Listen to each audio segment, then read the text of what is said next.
नमस्ते दोस्तों, मेरा नाम डॉक्टर राधिका केड़कर है। मैं एक साइकेट्रिस्ट हूँ, साइकोथेरेपिस्ट हूँ, अकोला में प्रैक्टिस करती हूँ।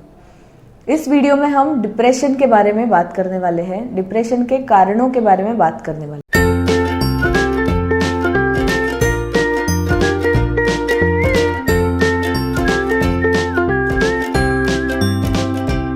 डिप्रेशन ये एक सबसे कॉमन मानसिक बीमारियों में से एक है। 10 में से 1 या 2 लोगों को ये बीमारी अपने पूरे लाइफ में कभी भी हो सकती है। साइकोलॉजी के हिसाब से कई लोग हमें पूछते हैं कि ये क्यों होता है। तो इसके कई कारण हैं, ऐसा एक कारण नहीं है जिसकी वजह से ये बीमारी होती है, पर एक मुख्य कारण या फिर एक अहम जो इसका रीज़न है, ये साइकोलॉजी के हिसाब से ऐसा है कि कुछ तो खो देना, यानी कि अ फीलिंग ऑफ लॉस।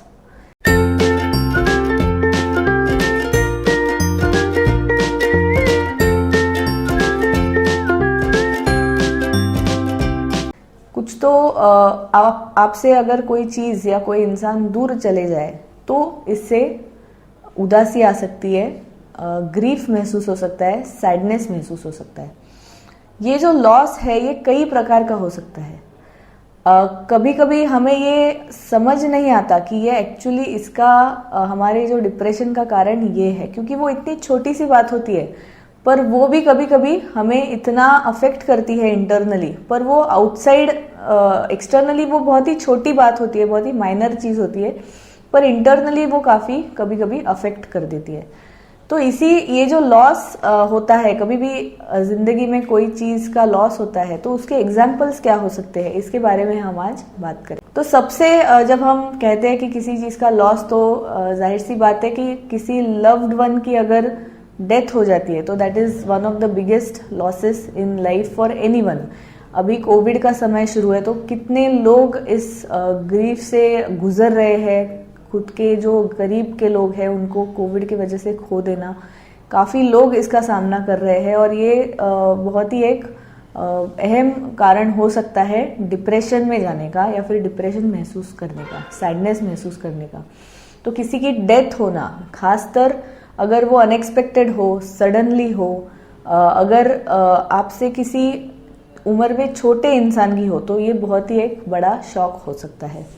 तो डेथ होना, या फिर डिवोर्स होना, या फिर सेपरेशन होना, या फिर ब्रेकअप होना, वाइफ के साथ या हस्बैंड के साथ डिवोर्स होना, सेपरेशन होना, गर्लफ्रेंड या बॉयफ्रेंड के साथ ब्रेकअप होना, ये भी लॉस जैसा ही है। कोई इंसान आपके लिए बहुत अहमियत रखता है और उस इंसान को खो देना, ये भी एक बड़ा लॉस होता है। फ्रेंडशिप टूट जाना, ये यूजुअली हम जो बच्चे रहते हैं या फिर एडोलेसेंट्स रहते हैं, उनके लाइफ में ये होता रहता है। कभी कभी दोस्ती में प्रॉब्लम्स आती है, दोस्त दूर चले जाते हैं, तो ये एक बहुत ही इंपॉर्टेंट रीज़न है कि दोस्ती खो देना, या फिर बेस्ट फ्रेंड्स जो का कॉन्सेप्ट होता है कि एक फ्रेंड होता है वो किसी और के साथ चला जाता है। हम पेशेंट्स कभी कभी देखते हैं तो हमें कहते हैं पेशेंट्स की ये जो फ्रेंड थी मेरी, वो अभी किसी और के साथ फ्रेंड मतलब ज़्यादा करीब हो गई है मुझे छोड़ के। तो ये एक बहुत ही एक बड़ा रीज़न हो सकता है सैडनेस महसूस करने का।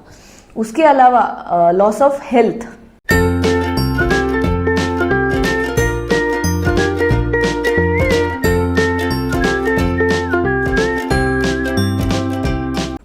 यानी कि अगर कोई बीमारी हो जाती है और आप बीमार पड़ जाते हैं, तो आप यूजुअली जैसे हेल्दी महसूस करते थे वैसा नहीं कर रहे हैं, तो this can also cause sadness.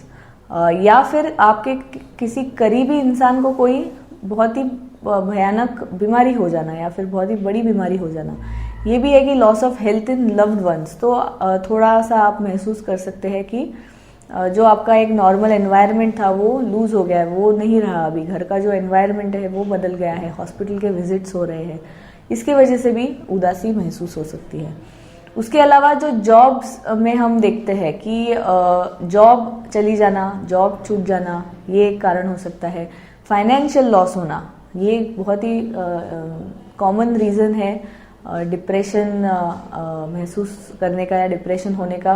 Financial loss होना, पैसे डूब जाना, ये सब बहुत ही इंपॉर्टेंट है। कभी कभी पोजीशन, आपकी जो पोजीशन है जो स्टेटस है वो अगर गिर गया, हम कभी कभी देखते हैं लोग रिटायर हो जाते हैं तो उसके बाद जो उनको रिस्पेक्ट मिलती थी लोगों से, जो मतलब एक प्रकार का एक स्टेटस होता है, वो ऑफिस जाते थे या फिर लोगों के मन में उनके लिए जो रिस्पेक्ट होता था बिकॉज ऑफ देयर जॉब या because of their position, retirement के बाद वो निकल जाती है तो वो एकदम बेचैन हो जाते हैं लोग जो रहते हैं कि उनको सडनली लॉस ऑफ पर्पस हो जाता है, कुछ काम नहीं है, loss of work, loss of purpose in life.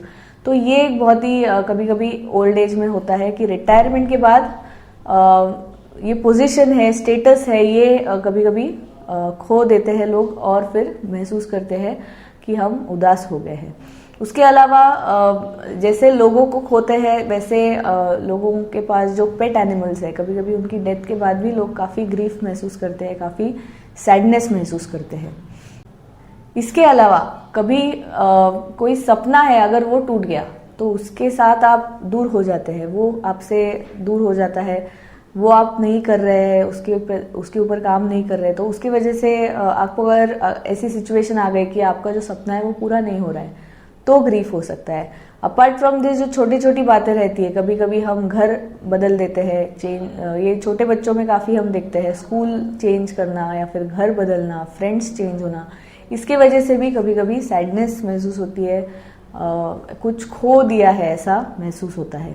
इसके अलावा जो बच्चे हैं, बच्चों में डिप्रेशन, कभी कभी अगर कोई फेवरेट खिलौना है वो अगर गुम जाता है, it can be as simple as this कि फेवरेट खिलौना है वो नहीं मिल रहा तो कभी कभी उदासी महसूस हो सकती है।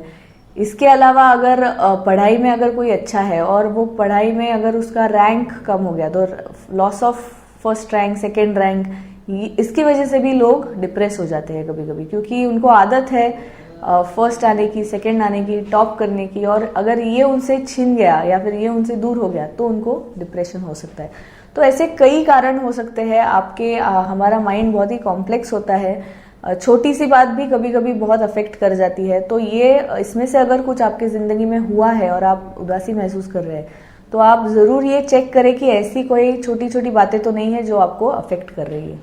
ये वीडियो देखने के लिए धन्यवाद। इस विषय में आप इंटरेस्ट ले रहे हैं, इस विषय के बारे में जानकारी प्राप्त करने की कोशिश कर रहे हैं, ये बहुत अच्छी बात है क्योंकि mental health is as important as physical health.